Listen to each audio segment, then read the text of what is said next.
2nd. George the poet. The Benin Bronze. Born 1991. GeorgeMpanga, better known as George the Poet, is one of the leading young British spoken word artists who seamlessly blend music. He was also shortlisted for the Brit Award, literary expression and incisive social commentary. He grew up in North London in a Ugandan family and attended Cambridge University, where he pivoted away from grime and rap towards poetry. He cites a range of eclectic influences, from the rapper Tupac Shakur to Maya Angelou. In 2019, he rejected an MBE in protest against Britain's colonial past.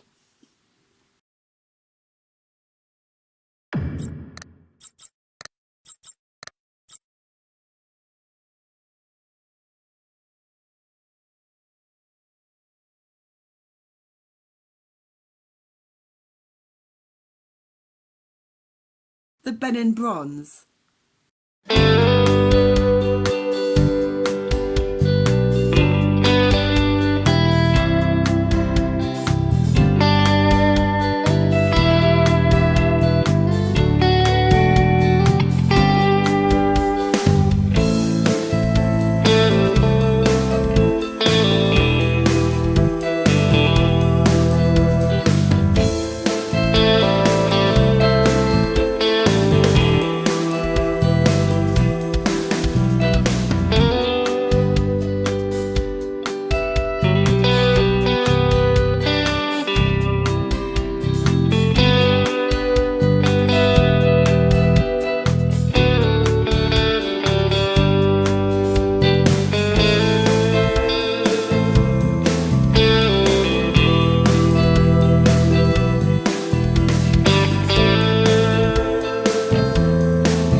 I used to live on the wall of a palace until I was torn off in malice. The figure adorned in the attire of the king headed the great African empire of Benin. Two of his subjects are either side of him. He's standing there, kneeling right beside the king. He's depicted in the centre as bigger than everybody because he was an emperor figure. He ruled much of what is now southern Nigeria, but his power can be gauged by other criteria. For example, the Oba, as he was called, hosted European subjects who were utterly enthralled by the organisation of Benin society.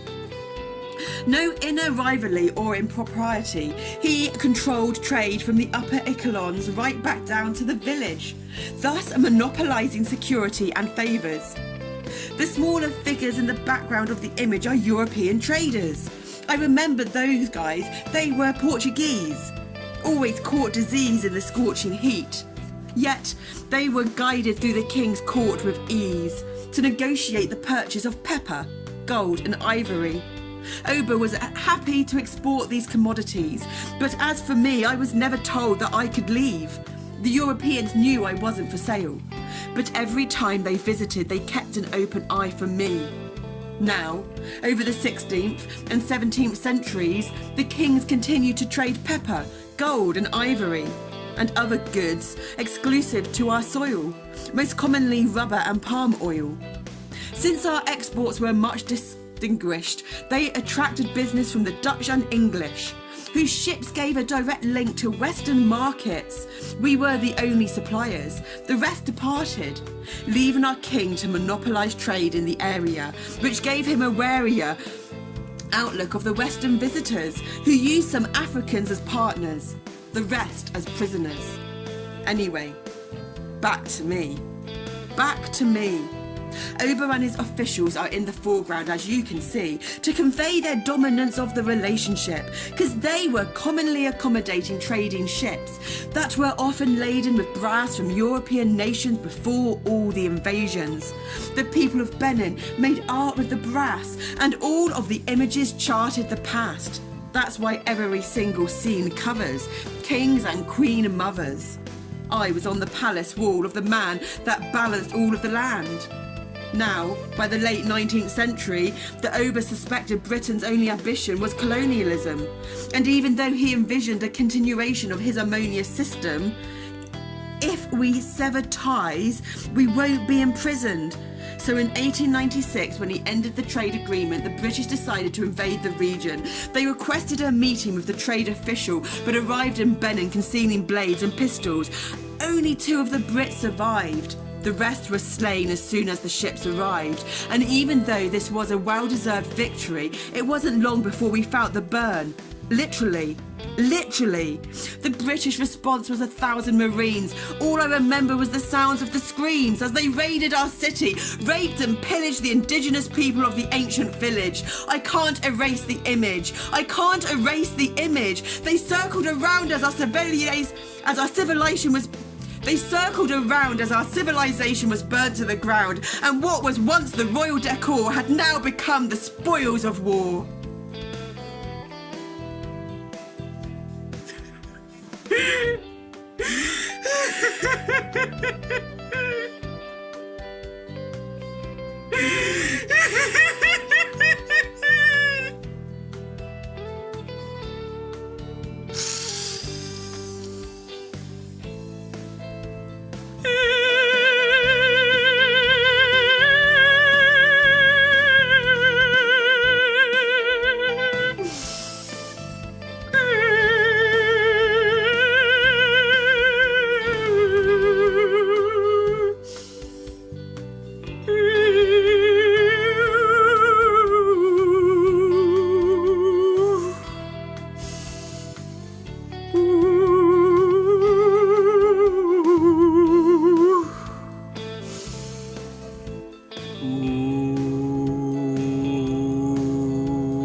Nema.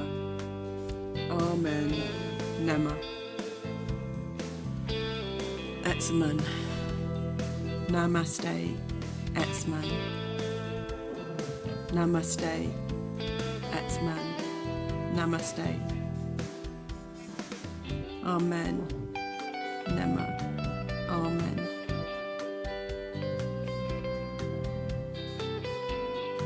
We envision individual peace and calm and harmony and balance and joy and unconditional love in everyone's individual realities, subjective internal realities.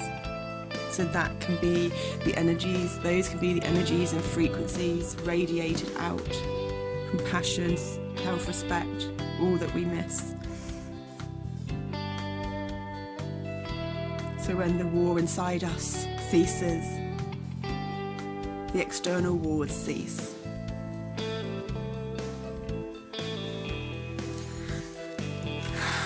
That was intense. Thank you so much. George the poet, we feel you deeply. I hope we didn't do you an injustice of your poem. This is what we are doing to heal ourselves and bring peace to our internal realities for us and the collective unconscious. And it's